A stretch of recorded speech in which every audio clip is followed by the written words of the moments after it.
Acting आणि मॉडेलिंगच्या क्षेत्रामध्ये अनंत strugglers आपल्या मनातली स्वप्न इथे पूर्ण होतील असा एक विश्वास मनात घेऊन इथे धडपडत असताना दिसतात. पण कित्येकाला असं होतं, त्यांचं रिजेक्शन झालं तर ते पचवणं मात्र खूप अवघड जातं त्यांना. अशी सततची रिजेक्शन्स किंवा नकार पचवून बरेच लोक डिप्रेशन मध्ये जाताना दिसतात. या डिप्रेशनचं मूळ जातं त्यांच्या बालपणात, कारण नकार पचवण्याची क्षमता त्यांच्यात निर्माणच केली गेलेली नसते. प्रत्येक आई, प्रत्येक बाप आपल्या मुलाचं यथेच्छ कौतुक हे करतच असतात आणि आपल्या ह्या मुलांचं भारी कौतुक या पालकांना असतं.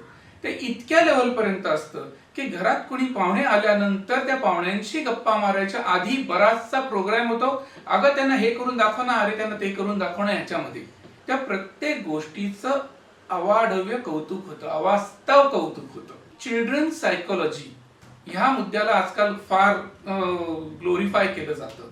लहान मुलांना बोलायचं नाही किंवा लहान मुलांना पॅम्पर करायचं, त्याच्या कलागुणांना प्रोत्साहन द्यायचं, या नादामध्ये त्यांच्या चुकीच्या गोष्टींना किंवा ते फार काही बरं करत नसताना सुद्धा इतकं कौतुक करायचं की त्या मुलांना असं वाटायला लागतं की येस, मी जे करतोय ते बेस्टच असतं. त्या पाहुण्याला कितीही पकवलं त्या मुलांनी तरी तो पाहुणा वावाच करतो ना शेवटी. आणि त्या गोष्टीची सवय लहानपणापासूनच त्या मुलांना होऊन जाते की आपण जे करतो ते बेस्ट आहे.